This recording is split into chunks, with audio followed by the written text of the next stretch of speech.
Hi everyone, Francisco Cervantes at Cervantes Dog Training and Rehabilitation in Northfield, Vermont. Today's video is going to be, we're going to use our 4 dogs, our personal dogs, to demonstrate how we feed, our feeding rituals are. So the rituals are very important because it's just a routine, a habit that we like to build, and because it accomplishes really bigger things in the long term or in a bigger picture. So one of our main goals is not eliminating, but like reducing the amount of excitement that it goes involved with food. And so by reducing that amount of excitement, then you have our dogs concentrating a little bit more. They're focusing on one thing and not just releasing a lot of excitement that triggers it could trigger overexcitement, can trigger a reaction. So reactions can be resource guarding. Reaction could be that one dog starts barking and moving too much, and then the other one will follow, because that's how it works. One starts and the other one follows. But if you have many dogs, and then as you notice, you're gonna see like you're gonna have a lot of excitement, and then it could get out of control. So for this, we have our dogs in our crates, and they each have a crate. Consider this as a room, kind of like if you have kids and your kids have a room. It's kind of like a safety place. They eat in there. They have their own water, but feeding rituals, they're gonna eat in their crates. So now for this, my dogs, we have our 4 personal dogs, Jabrizi, Bear, Mancha, Don Julio. And for our personal dogs, we want them in a down position. Down position, again, eliminates the overstimulation because of the high resource. So we want them in a down position. And as you notice right here, we have them in a down position. And, you know, they could break concentration once in a while. That's kind of like part of the excitement about the food. It's a high resource. Now they can also kind of like do really well as well with holding position, but we want them to hold position right now. And as you notice, we have different personalities, but we don't want the excitement to go really high. So now I'm going to show you how we're going to start. We're going to start from this end to that end, and I'm going to ask my dogs to hold that position. If they break position, then I'm just going to remind them, and then you're going to see how I'm going to use the door to mark certain boundaries, as well as to put pressure on my dogs to do better, which I'm going to show you now. So they're going to hold, their job is to hold place while I'm putting their food. So I'm going to put the food in there, and what I don't want my dogs to kind of like go and eat right away. They have to wait for a signal. So here goes.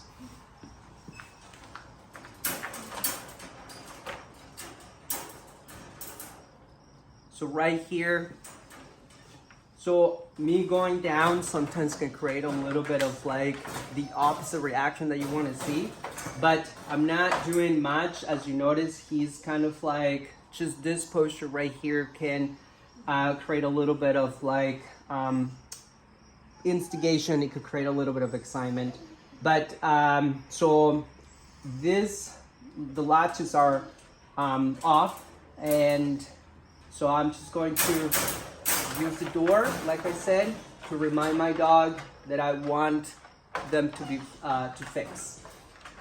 So now, door open does not mean anything.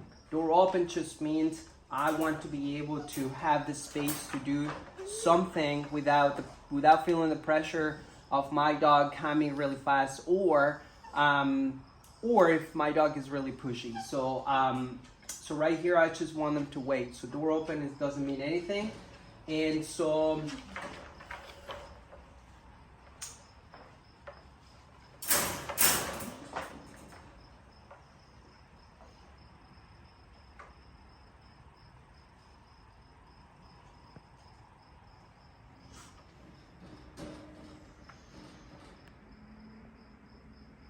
now right here with this personality, what you get is that anytime you bring, you have something in your hand, he gets very alert, really alert, as you notice.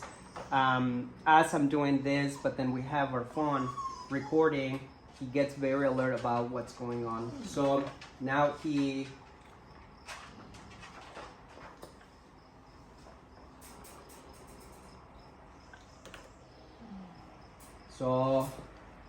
not allowed to touch the food just yet until I give him a signal.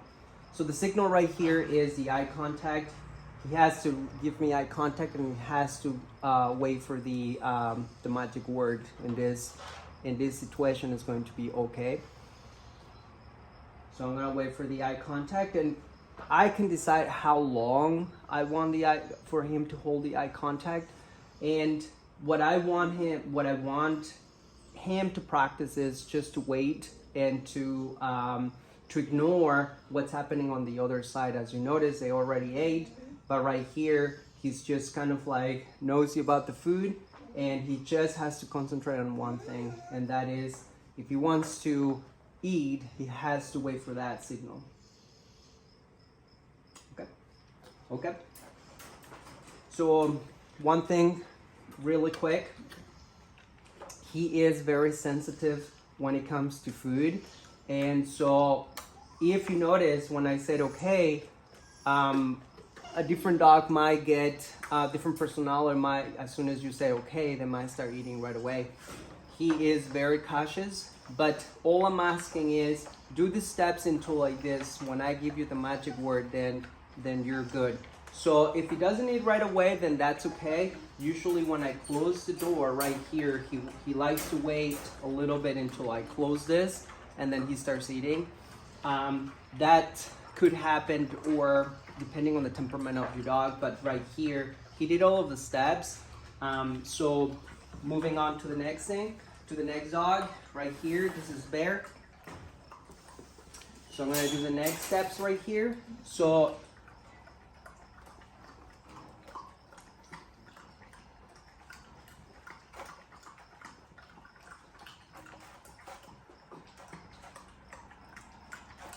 okay.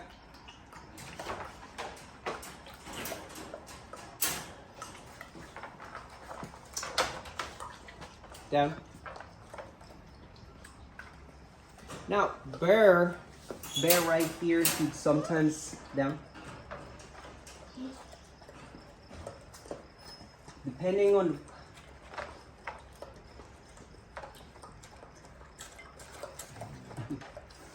no. No.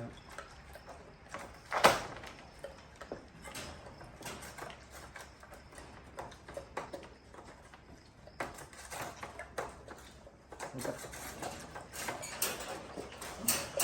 Now, we are very consistent about when our dogs kind of like go up to redo the steps again. So right here, instead of continue feeding my older dog, so then so I had to kind of like regroup in here and then ask him to follow the steps that he needs to be doing.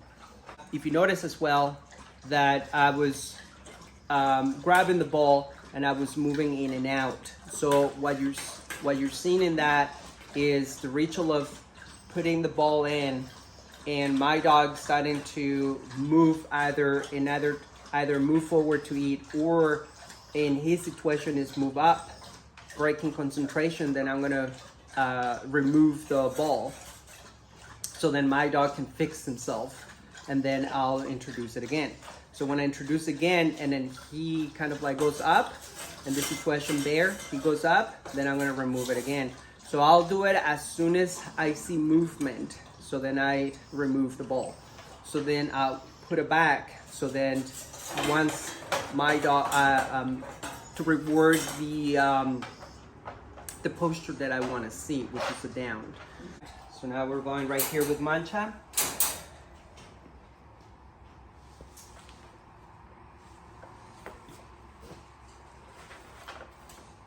Bigger crate right now. Eye contact. Okay. And closing the doors. So now we're going here with Don Julio. Open door to come in anything. So he's still in that down position. So what you're gonna see with him is that he has short legs. So as soon as I said okay, he's just gonna go up and then he's gonna start eating. Okay. Done. Close this. Good. So again, with our dog Don Julio, I mentioned that he has short legs. He cannot eat. He has to kind of stand to be able to eat, or else he cannot do the process of lying down and eat at the same time. So he has to kind of like get up and then eat. But he's the only one that he does that for that reason. Our other dogs have to. They do just fine going in a down position and eating in a down position. This is good for us when we have 4 dogs.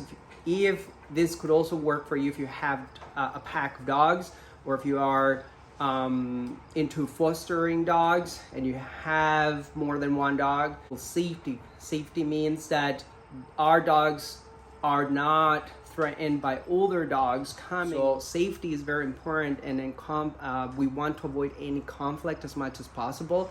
So anytime we find that we can add some rituals, that's what we're gonna do first. But like the concept of concentrate on one thing, you are in your safety place, and all of that in combination can trigger them to kind of like feel safe. And the dog could be right here barking, and then they're saying, I have a job to do, so I don't care about that. So that's kind of like really cool to see that our dogs are concentrating on one thing, the thing that we want the most, and then and that allows us to kind of teach the other dog the same patterns.